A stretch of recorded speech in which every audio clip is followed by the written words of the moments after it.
हे दोस्तों, आज हम लोग बीटा फंक्शन से रिलेटेड एक प्रॉब्लम देखेंगे। इसे हमें सॉल्व करना है। यहाँ पे एक क्वेश्चन दिया हुआ है, तो चलिए इसे सॉल्व करते हैं। सबसे पहले आपको बीटा फंक्शन का जो है डेफिनेशन आना चाहिए। तो बीटा फंक्शन का डेफिनेशन होता है beta m n is equal to 0 से 1 लेंगे लिमिट, और x to the power m minus 1 minus x n minus 1 dx। तो ये जो है डेफिनेशन है किसका? बीटा फंक्शन का। अब क्या करना है, इससे हमें मैच कराना है। इस प्रॉब्लम को इस डेफिनेशन से मैच कराना है। तो इसे हम लोग लिख सकते हैं। देखिए, तो यहाँ पे ये x टू द पावर 5 है, तो इसे लिख सकते हैं 6 माइनस 1, जो कि हो जाएगा m माइनस 1। और 10 जो है ऊपर, उसे लिख सकते हैं हम लोग 11 माइनस 1, तो ये हो जाएगा n माइनस 1। और यहाँ है x, और यहाँ भी x, यहाँ है 1 माइनस एक्स क्यूब, और इसके अंदर है डेफिनेशन के अंदर 1 माइनस एक्स। इसका मतलब इस प्रॉब्लम में जो दिक्कत है वो कहाँ है? 1 माइनस, यहाँ पे सिर्फ x होना चाहिए था, लेकिन यहाँ पे 1 माइनस एक्स क्यूब है। यानी ये वाला जो पार्ट है, इसी पार्ट को हमें सब्स्टिट्यूट करना है, ठीक? तब जाके ये प्रॉब्लम आगे बनेगा। तो चलिए बनाते हैं। लेट i इक्वल टू 0 से 1 limit x to the power 5 1 minus x cube, और ये हो जाएगा इसका होल पावर 10 dx। अब यहाँ पे क्या करना है? पुट करना है एक्स क्यूब को। Put x cube equal to y, तो यहाँ पे हो जाएगा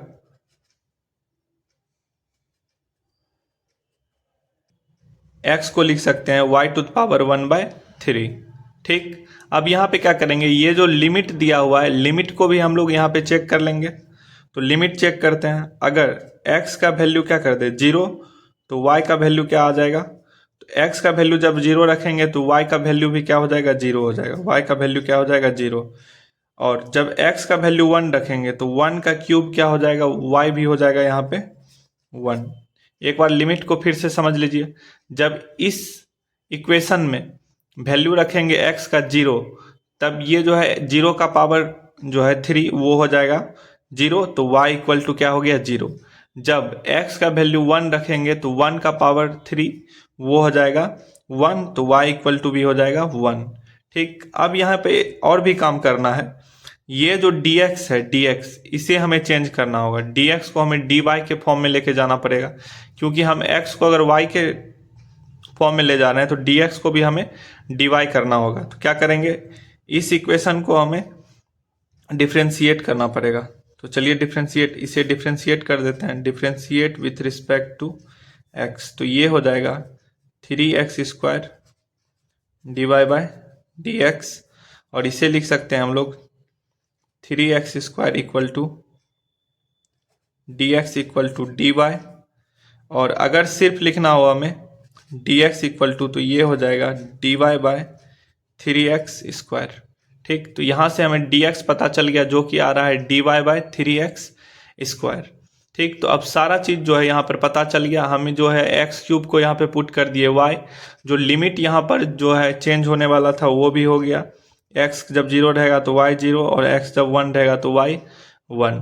अब क्या करेंगे, सारे टर्म्स को सब्स्टिट्यूट कर देंगे। तो नाउ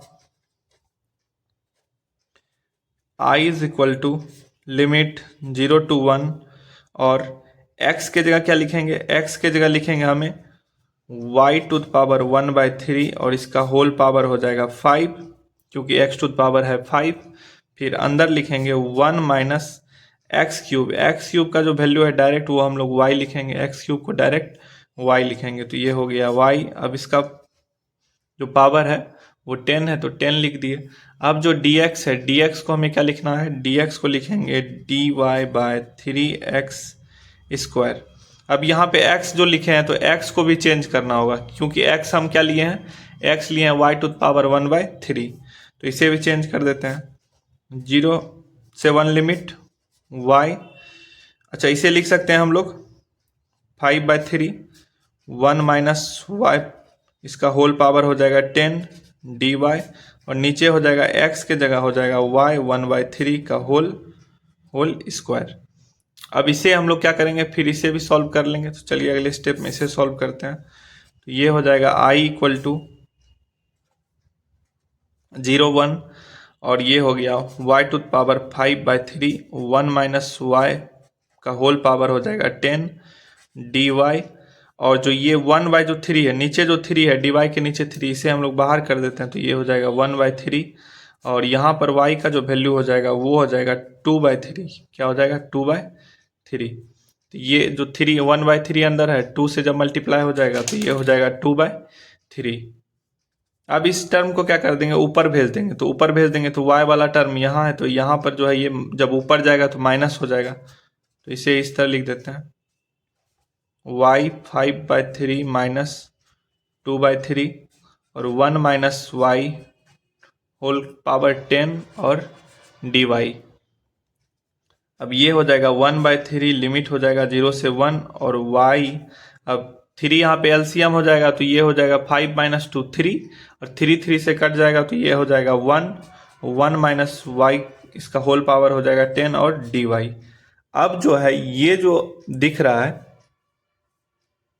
वो अब बीटा फंक्शन के डेफिनेशन से मैच कर रहा है। यहाँ y है तो यहाँ क्या है, x है यहाँ, तो यहाँ हो गया y, और यहाँ है 1 माइनस एक्स, तो यहाँ भी है 1 माइनस वाई। अब हमें m-1 और n-1 के फॉर्म में इसे लिखना है। तो ये हो जाएगा 1/3 0 से 1, इसे लिख सकते हैं। अगर पावर 1 है तो 2 माइनस 1 हो जाएगा 1, और यहाँ पे लिख सकते हैं 1 माइनस वाई। इसे अगर 11 माइनस 1 लिखेंगे तो ये हो जाएगा 10, ये हो गया dy।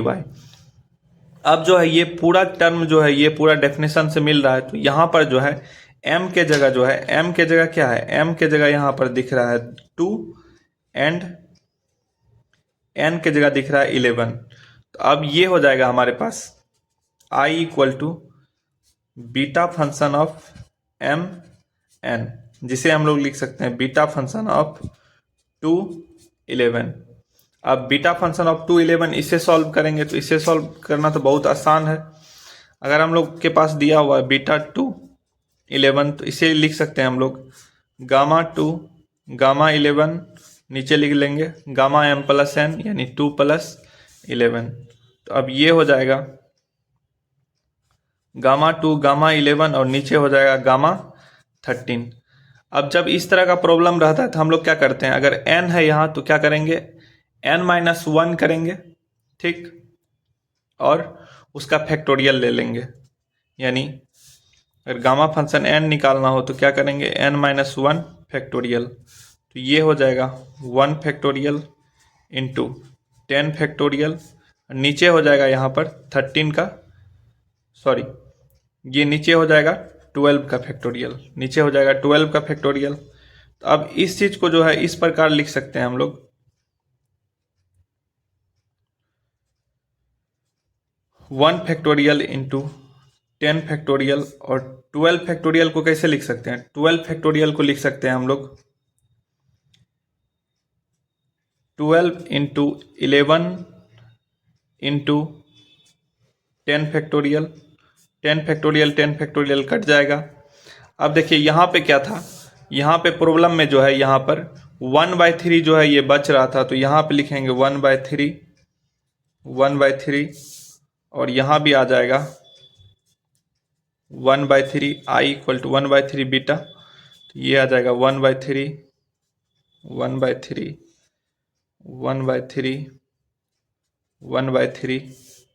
तो इसे लिखेंगे 1/3, 1 फैक्टोरियल हो जाएगा 1, 12 इंटू 11, इसे 12 इंटू 11 कर देते हैं। तो 12 इंटू 11 ये हो जाएगा 12 2 3 1, इसका मल्टीप्लाई कर देंगे 3 से, तो ये हो जाएगा 6 9 3, तो ये आ गया 1/396। तो इस तरह जो है इस प्रॉब्लम का सॉल्यूशन ये हो गया, जिसका आंसर क्या आया 1/396। थैंक यू फ्रेंड्स, वीडियो देखने के लिए आपका बहुत बहुत धन्यवाद। नीचे आप डिस्क्रिप्शन बॉक्स में जो है बीटा फंक्शन और गामा फंक्शन का प्लेलिस्ट से सारा वीडियो देख सकते हैं। ठीक, थैंक यू।